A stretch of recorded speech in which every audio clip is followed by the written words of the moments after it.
As pessoas não entendem que Deus tem também seus lados, porque ele é uma pessoa.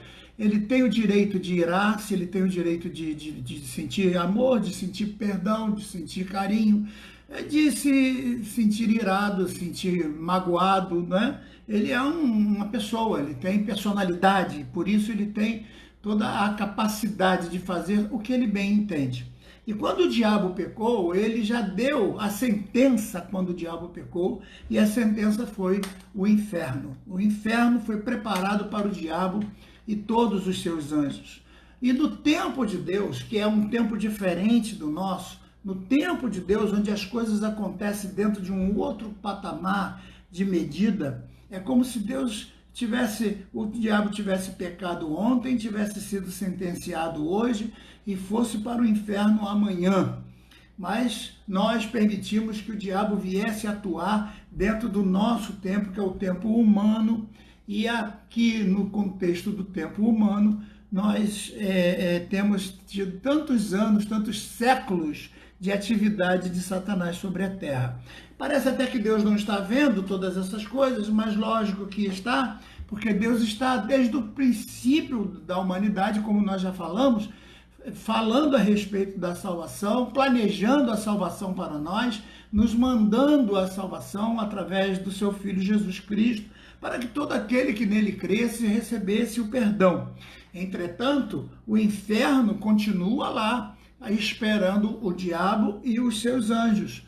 Mas muitos seres humanos preferiram desobedecer a Deus, desobedecer de forma total, sem a mínima forma de carinho, além de desobedecer a Deus, fazer maldade para com aqueles que estavam em sua volta, né? Então, se permitir serem usados pelo diabo para fazerem mal a outras pessoas.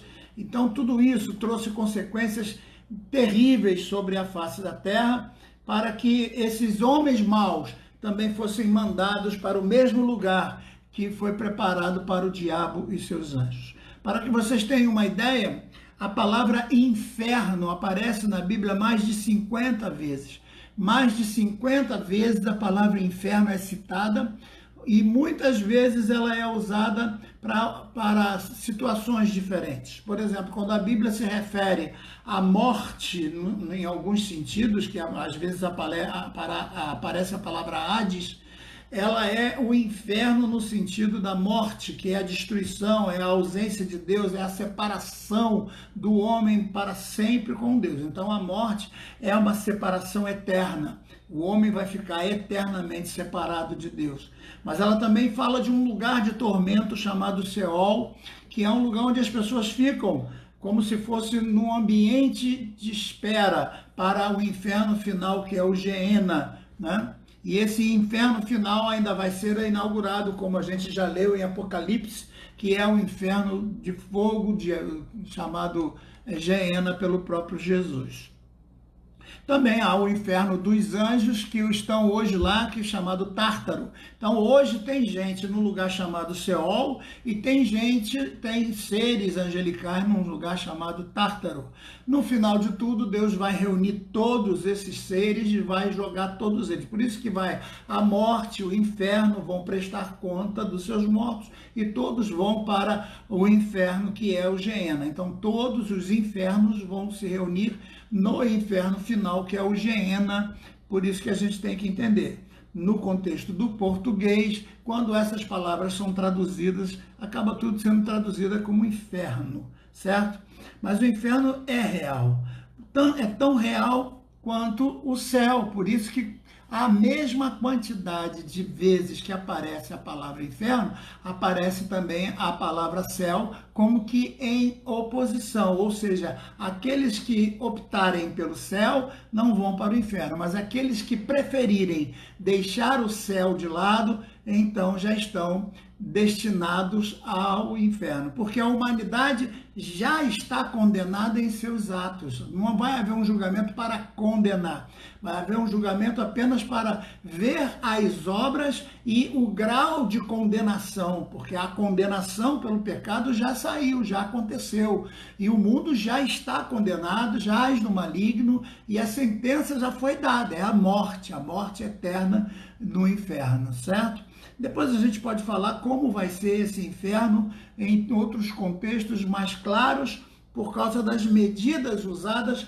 para cada pessoa de acordo com as suas próprias obras. Mas é importante que a gente use uma parábola,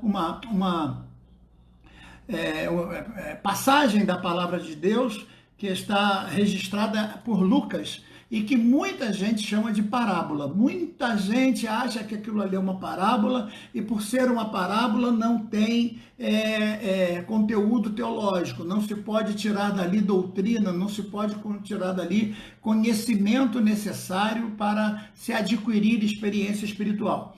Particularmente, eu sou completamente contrário a essa ideia, eu sou completamente contrário a esse padrão de que a narrativa de Jesus seja parábola. Por quê? Porque quando Jesus falava e ensinava, ele tinha uma característica, um jeito de ensinar, de falar de forma muito didática, de forma muito seleta, quando ele chamava os seus discípulos e também quando ele falava em público. Então, repare, todas as vezes que Jesus vai citar uma parábola, a palavra parábola aparece dizendo que aquilo é uma parábola. Por exemplo, existem dezenas e dezenas de vezes que a palavra parábola aparece na Bíblia. Eu pude colocar aqui praticamente todas elas que estão nos evangelhos. Então, todas as vezes que a palavra parábola aparece no Evangelho, são as vezes que eu vou dizer para você aqui agora. Por exemplo, nos Evangelhos, tá? Nos 4 Evangelhos. Por exemplo, ela aparece lá em Mateus 13, verso 3, dizendo assim, falou-lhes de muitas coisas por parábolas, dizendo, eis que o semeador saiu a semear. Então, ele já está dizendo que a parábola do semeador é uma parábola. E o versículo 10 do mesmo capítulo 13, cercando-se dele os discípulos, disseram, por que nos fala por parábolas? Versículo 18, escutai vós a parábola do semeador. Versículo 24, pois de outra parábola, dizendo, o reino dos céus é semelhante ao homem que semeia a boa semente. Então vejam que ele sempre, quando está falando de uma parábola, ele usa a própria palavra parábola. Então, dizendo-lhe uma parábola, é dita a palavra parábola para ficar claro que aquela é uma comparação que ele está falando. O que ele está fazendo é uma frase, é uma história paralela para que as pessoas entendam o que ele está explicando. Então, além dessa passagem de Mateus 13, 33, Mateus 13, 34, Mateus 13, 35, Mateus 13, 36, Mateus 13, 53, Mateus 15, 15, Mateus 21, 23, 33, Mateus 22, 1, Mateus 24, 32, Marcos 3, 23, Marcos 4, 2, Marcos 4, 10, 11, 13, 30, 33, 34, Marcos 7, 17, Marcos 12, 1, 12, Marcos 13, 28, Lucas agora, capítulo 5, verso 36, Lucas 6, 39, Lucas 8, 4, Lucas 8, 9, Lucas 8, 10, 11, Lucas 12, 16 a 41, Lucas 13, verso 6, Lucas 14, verso 7, Lucas 15, verso 3, Lucas 18, verso 1 e 9, Lucas 19, verso 1, Lucas 20, verso 9 e 19, Lucas 21, verso 29. Agora para João, somente 2 vezes, João 10, 6 e João 16, nos versículos 25 e 29. Essas são todas as vezes que a palavra parábola aparece e todas as vezes que Jesus vai narrar alguma coisa que seja paralela ao que ele está falando, ele usa a palavra parábola para especificar. Disse-lhe então uma parábola, contando uma parábola. Sempre o autor bíblico narra. Note que ele fala sobre parábola no capítulo 15 e depois a palavra parábola vai aparecer de novo em Lucas, né, no capítulo 15, depois de novo Lucas no capítulo 18. O capítulo 16 Jesus não usa a palavra parábola, nenhum autor usa a palavra parábola para a passagem que está registrada no capítulo 16. Então, não é uma parábola. Porque veja como ele começa. Todas as vezes que ele vai falar uma parábola, o texto sempre começa. E contando-lhe uma parábola, e dizendo-lhe uma parábola, e Jesus chamou a todos para entender uma palavra, e propôs sobre eles uma palavra, e disse-lhes uma palavra, e falando-lhes a respeito de uma palavra, e o reino dos céus é como uma parábola. Então veja que parábola está sempre determinando que aquela história é um paralelo. Muitos acham que essas histórias não são verdadeiras. Eu particularmente acho que são verdadeiras, sim. Jesus não ia contar a história da carochinha, mesmo sendo parábola, mesmo sendo uma história paralela. Jesus não ia inventar uma história para poder explicar o que ele estava falando. É lógico que Jesus está usando histórias verídicas que aconteceram, porque Jesus não ia mentir. Entretanto, além do fato de Jesus não mentir, ele não contar historinhas da carochinha, o texto do capítulo 16 de Lucas não se refere a uma palavra, porque olha o que Jesus vai dizer. Ora, havia um homem rico. É assim que começa. Ele não diz, vou contar para vocês uma historinha da carochinha, vou contar uma parábola para vocês, assim como o semeador saiu a semente, eu sou o semeador, a semente é a palavra e tal. Não, ele não está fazendo paralelo de nada, ele não está tentando explicar nada, ele está dizendo, ele está narrando uma história que para ele é uma forma deles entenderem que existe um lugar chamado inferno, que é uma condenação real e física. Não está falando de metáfora, não, ele está falando, havia um homem rico. Por que ele destaca a palavra rico? Porque a riqueza pode ser pecado. A riqueza em si não é pecado, mas a forma com que o rico vive pode se tornar um pecado se este rico não souber administrar aquilo que Deus tem lhe dado.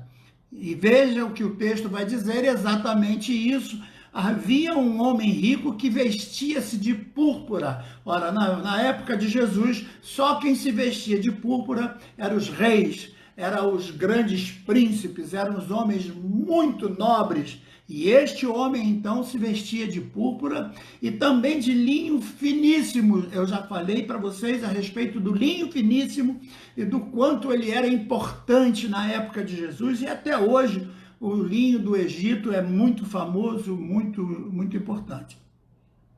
E ele diz aqui, ó, e vivia todos os dias regalada e esplendidamente. Então era um esbanjador, era um homem que mostrava para todo mundo sua grandeza, gostava de desfilar com suas riquezas, né? Gostava de ter sapatos caríssimos e ternos dos mais maravilhosos, as mãos cheias de joia pendurada para todo lado, relógio de não sei quantos $1000 e tal. Pessoa dessa natureza nos dias de hoje que você vê dentro de igreja, muita gente assim, que é incapaz de botar talvez lá R$10 na oferta para ajudar alguma coisa, certo? Então, esse homem se vestia dessa forma, o pecado dele não está nisso, em se vestir desse jeito, embora isso seja uma vaidade, uma arrogância, uma prepotência muito grande, mas ele se vestia desse jeito. E ele, em contratempo, Jesus está dizendo que havia um mendigo chamado Lázaro, que jazia cheio de chagas na porta dele. Então veja, da porta para dentro ele tinha luxo, ele tinha riqueza, ele tinha comida, ele tinha fartura, ele esbanjava dinheiro à vontade, mas da porta para fora estava alguém em miséria e desejava alimentar-se com as migalhas que caía da mesa do rico. Então vejam como é. Apenas uma porta dividia o luxo, a riqueza, o esplendor, a grandeza, a maravilha da carne e, do outro lado, a tristeza, a amargura, o sofrimento, a fome e ainda mais as chagas, as feridas que os cães vinham lamber, porque não sei porque cão gosta de lamber ferida, né? É uma coisa interessante. Como cão gosta de lamber feridinhas das pessoas. E aí o texto termina desse jeito. Aconteceu que morreu o mendigo e foi levado pelos anjos. Repare aqui que eu disse a vocês que os anjos são agentes de Deus, os anjos são aqueles que executam as ordens de Deus, é o poder executivo de Deus, os anjos vêm e fazem aquilo que tem que ser feito, então os anjos vão pegar aquela pessoa, né, e vão levar aquela pessoa para o lugar devido. Então, nesse caso aqui, nessa época aqui, foi levado para o seio de Abraão. Note que o seio de Abraão aqui é como se fosse um lugar de um colo, como se fosse o colo de alguém que estaria fazendo carinho, fazendo aconchego, né? E pai Abraão como sendo o pai da fé, por isso que ele vai receber esse galardão, né? Como se fosse uma recompensa por ele ter sido o primeiro a crer, a ouvir a voz, a sair sem saber para onde.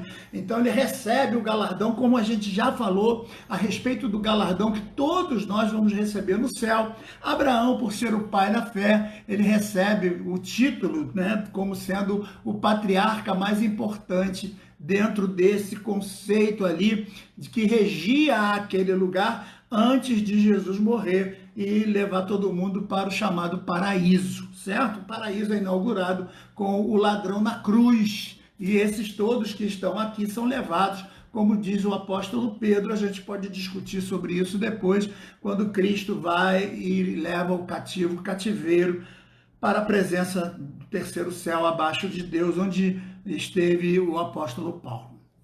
Então veja que esse é um conceito interessante, porque quando ele morre, ele vai para o seio de Abraão levado pelos anjos, certo? E morreu também o rico e foi sepultado. No entanto, o rico não foi levado por anjo algum.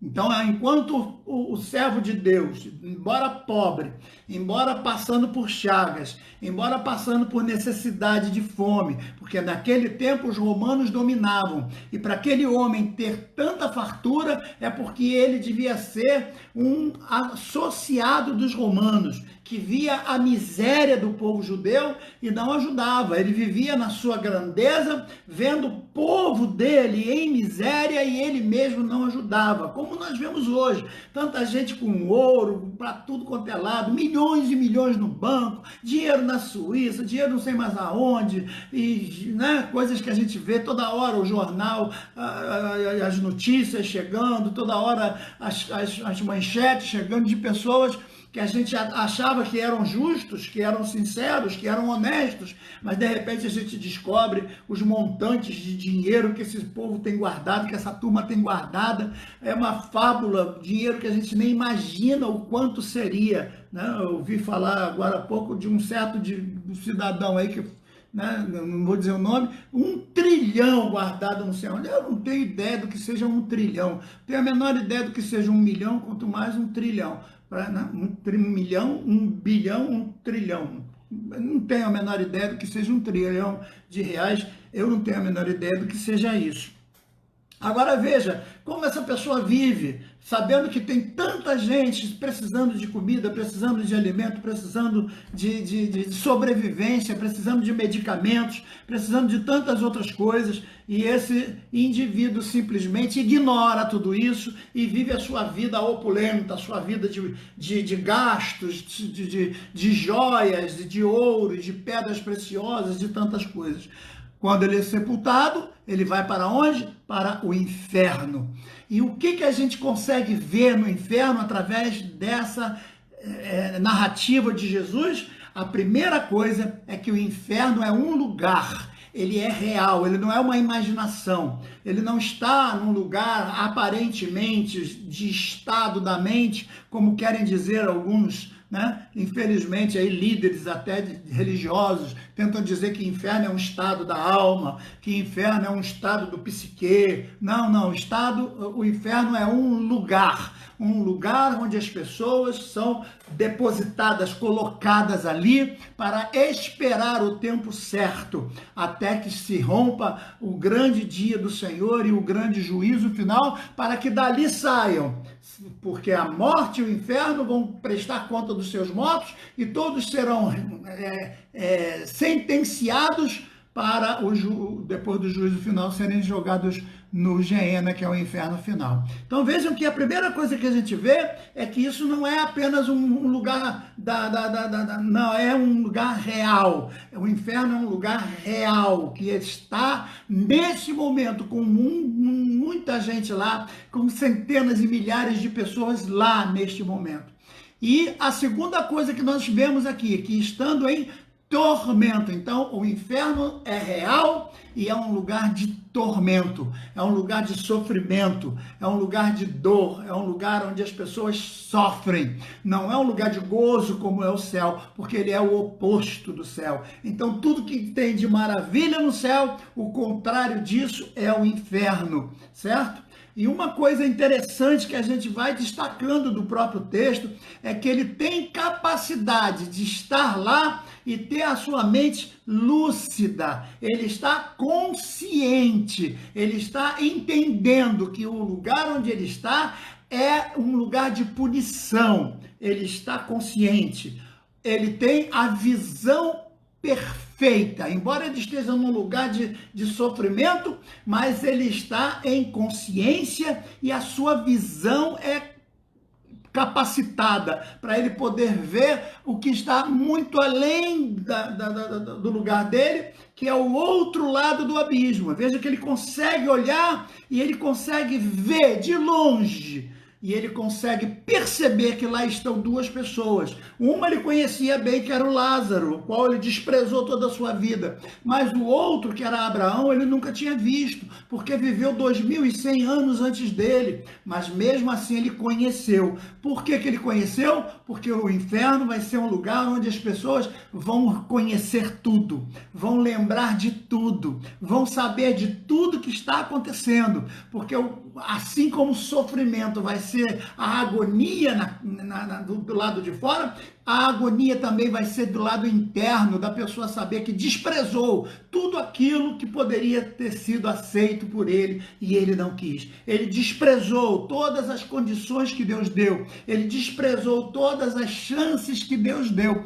E ele reconhece Abraão, porque Abraão é o pai na fé, o Abraão é o homem mais famoso em toda a história de Israel. Ninguém se esquecia de Abraão, tanto ele conhecia Abraão, mas não respeitava a fé de Abraão. Ele conhecia Abraão, mas não amava a fé que Abraão tinha, não seguia a fé que Abraão seguiu, não respeitava a linhagem da fé deixada por este mesmo Abraão. Só que agora, como sempre foi na sua vida, ele teve uma vida totalmente de mentiras, ele teve uma vida toda de hipocrisia, ele teve uma vida completamente cheia de hipocrisia para todo lado. Ele vai chamar Abraão de pai. Olha só que coisa sem vergonha. Agora Abraão é pai? Antes Abraão era o quê? Quando ele estava vivo, ele nem pensava em Abraão, ele nem pensava nas leis, ele nem pensava nos profetas, ele nem pensava nas escrituras, ele não pensava na salvação da alma dele,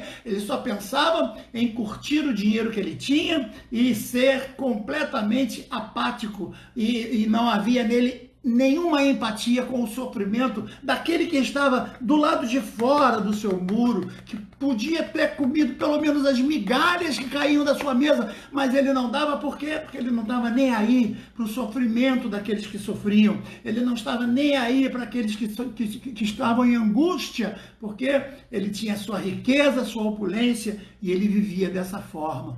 E agora ele quer chamar Abraão de pai. Agora não dá mais para chamar ninguém de pai. Agora o teu pai é o diabo, você está no inferno. Depois que caiu no inferno, o único pai é o diabo, não tem mais jeito. Não tem outro pai mais. Mas mesmo assim, você percebe que ele ainda tem uma forma de compreensão para dizer, se eu tentar persuadir o Abraão, se eu conseguir passar a conversa no Abraão, porque a vida toda dele deve ter sido isso, ele deve ter roubado de muita gente, ele deve ter fraudado de muita gente, não é? Ele deve ter surrupiado de muita gente. Agora ele acha que no inferno ele vai conseguir fazer o mesmo. Ele levou uma vida dissoluta, uma vida completamente afastada dos conceitos de caráter, de dignidade, de honestidade, de honradez. Agora ele acha que no inferno ele vai poder fazer a mesma coisa. E aí ele tenta fazer com Abraão. Ele diz, Abraão, pai Abraão, tem misericórdia de mim. Opa, o inferno não é lugar de misericórdia. Lugar de misericórdia é hoje, é agora, é aí onde você está. Hoje a misericórdia do Senhor está nos alcançando. E a única razão pela qual nós não somos consumidos é a misericórdia de Deus. Mas se não for a misericórdia de Deus, todos nós seremos completamente destruindo. Então vejam que agora no inferno ele quer saber de misericórdia. Agora no inferno ele quer pedir clemência. Só que não há clemência depois que o tempo acaba. Depois que a porta da arca se fecha, não tem clemência mais. A clemência ficou do lado de fora também. Não entra mais na arca. Do lado de dentro é glória, do lado de fora é culpa, é desprezo, é agonia, é sofrimento. E ele diz, tem misericórdia de mim. Uma outra coisa que ele vai agora reconhecer é que aquele indivíduo que estava do lado de fora do portão dele, que ele devia passar por ali todas as vezes e ver aquele pobre miserável mendigando, agora ele se lembra daquele indivíduo porque ele acha que ele pode sugar alguma coisa daquele indivíduo. Ele que viveu a vida inteira sem dar a mínima importância, sem ter a mínima empatia por aquele mendigo, agora ele acha que o mendigo é importante. Por quê? Porque o mendigo está na posição ao lado de Abraão e ele está no inferno. Esse é o caráter indigno dessas pessoas. Quando eles estão por cima, eles pisam em todo mundo. Mas quando eles estão por baixo, eles choram, eles pedem misericórdia. Eu já vi muito bandido fazer isso. Com arma na mão, eles são poderosos, eles batem, eles dão soco, eles maltratam as pessoas.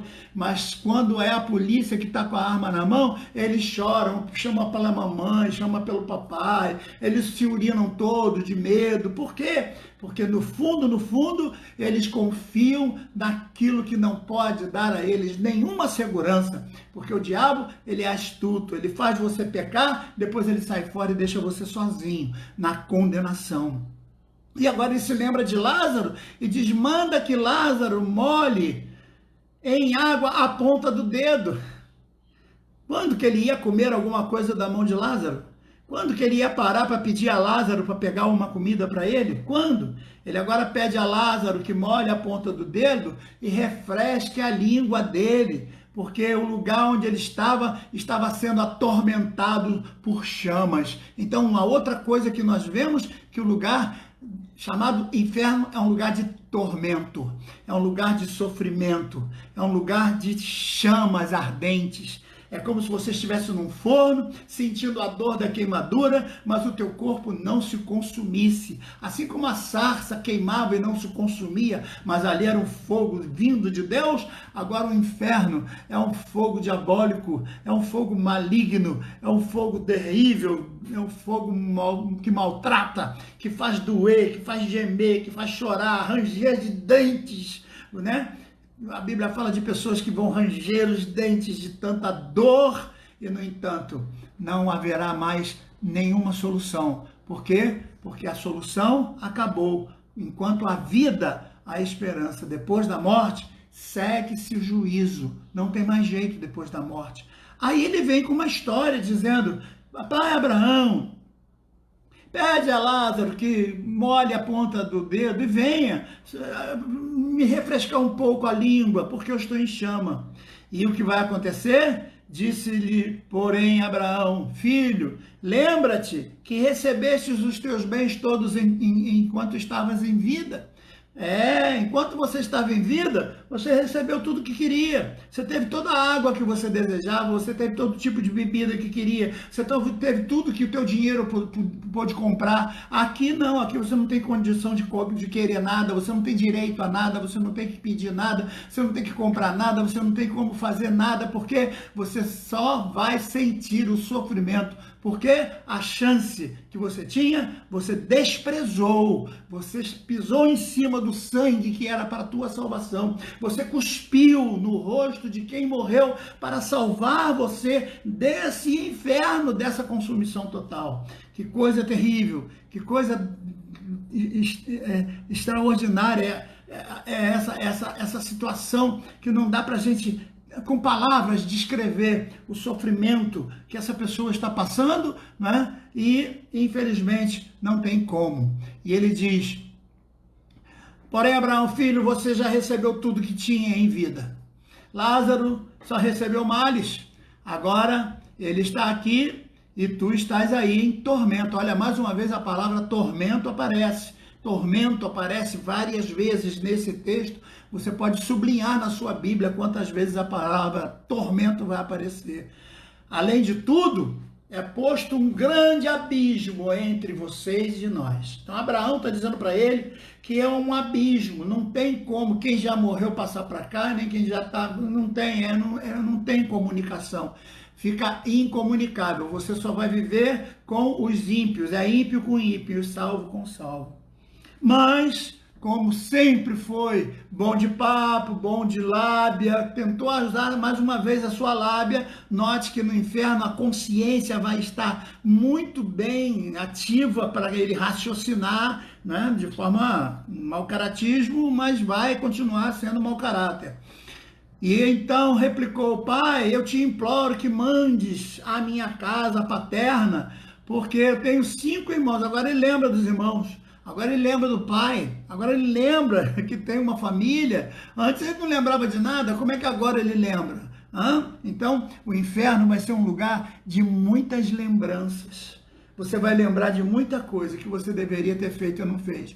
Você vai lembrar de muitas coisas que você poderia ter ajudado e não ajudou, de muitas coisas que você poderia ter dado e não deu, de muitas coisas que você poderia ter feito e não fez, não é? Infelizmente, porque para você não vai ver mais condição. Mas para o salvo não. O salvo não vai ter nada a ver com essa situação.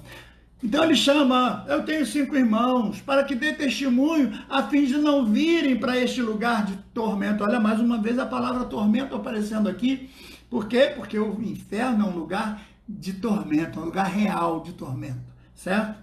E mais uma vez Abraão vai responder: eles têm Moisés e os profetas. Era a Bíblia do Antigo Testamento. Moisés, que representa toda a lei, e os profetas, que representam todos os outros livros, que vêm de Josué até Malaquias.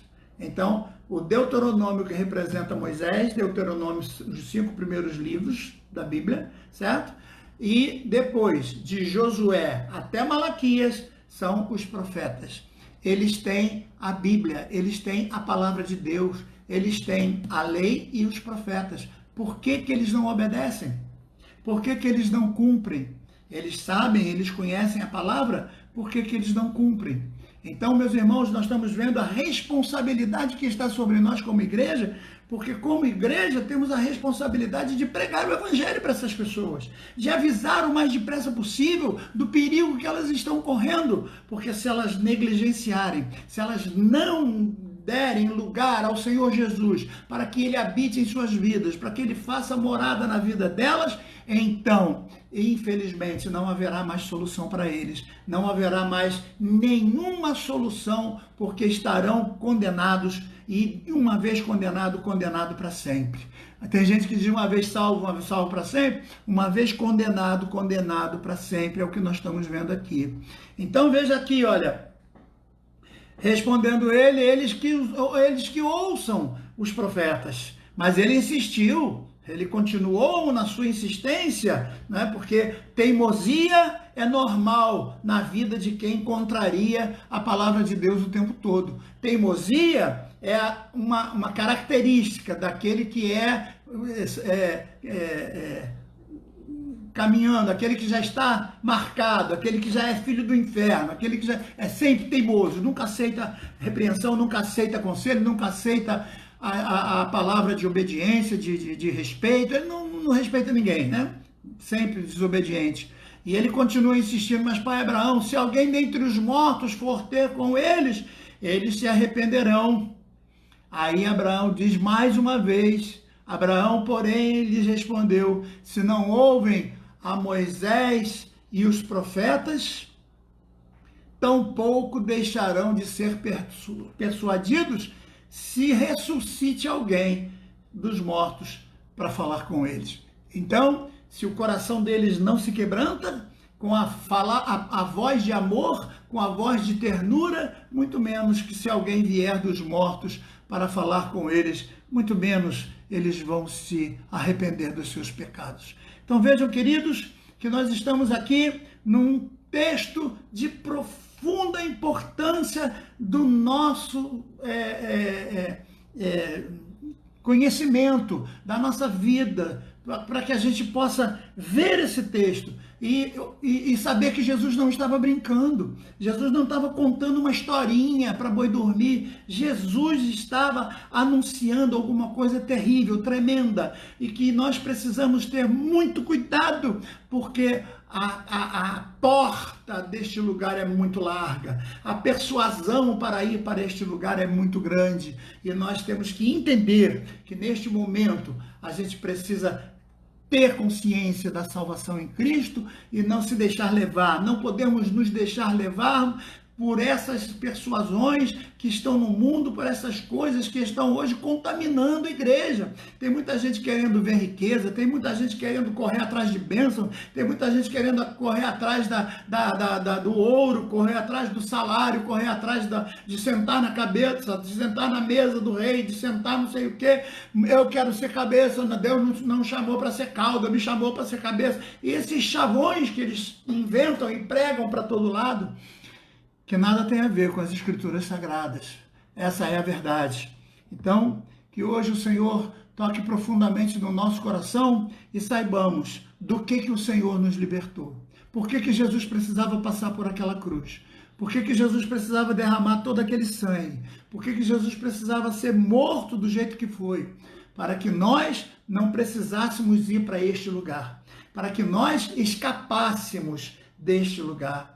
Por isso que Paulo, quando escreve lá na sua primeira carta aos Coríntios, no capítulo 15, a partir do versículo 5, ele diz que tragada foi, 50, perdão, a partir do versículo 50, ele diz, tragada foi a morte na vitória. Onde está, ó morte, a tua vitória? Onde está, ó inferno, o teu aguilhão? Porque o nosso Senhor Jesus Cristo venceu a morte, venceu o inferno e ressuscitou ao terceiro dia para poder estar garantindo a nossa vitória junto ao nosso Pai Celestial. Então glorifique o Senhor neste momento, porque este lugar foi preparado para o diabo e seus anjos, e muitos seres humanos serão lançados lá. A prova disso é que esse rico era um ser humano e foi lançado lá junto com todos aqueles que eram de sua equiparação.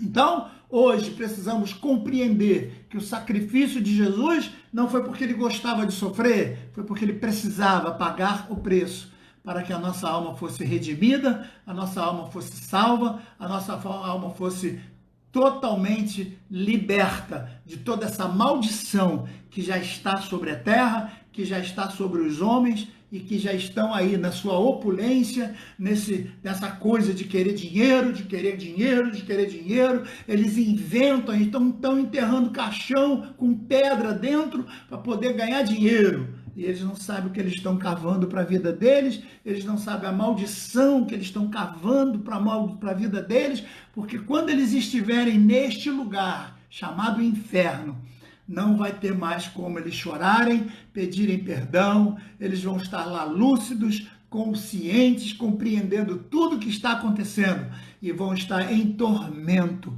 por toda a eternidade. Olha, meus irmãos, é uma coisa que, me perdoem, é difícil até da gente falar. Que lugar terrível, que lugar tremendo. Por isso, a igreja não pode parar de ensinar. Por isso, a igreja não pode parar de falar que a salvação está à disposição de todo aquele que quiser aceitar o Senhor Jesus Cristo como o único e suficiente Salvador da sua alma. Ainda há tempo. Se você que está me ouvindo nesse momento ainda não aceitou Jesus como seu Salvador, ou se por algum momento, por algum motivo você está desviado do caminho do Senhor, por algum motivo qualquer você está titubeando, quem sabe nesses momentos de problema aí do vírus e tal, você está com a sua fé abalada, não deixa o diabo ganhar a batalha da sua alma, não deixa. Lute pela sua salvação, lute pela sua alma, porque a coroa, ela ganha a força, a batalha é cruel, mas nós temos já um vencedor, que é Cristo, que já venceu por nós, e ele já nos garante a vitória, e a Bíblia garante que nós somos mais do que vencedores em Cristo Jesus, o nosso Senhor. Então, nós vamos cantar o hino 121.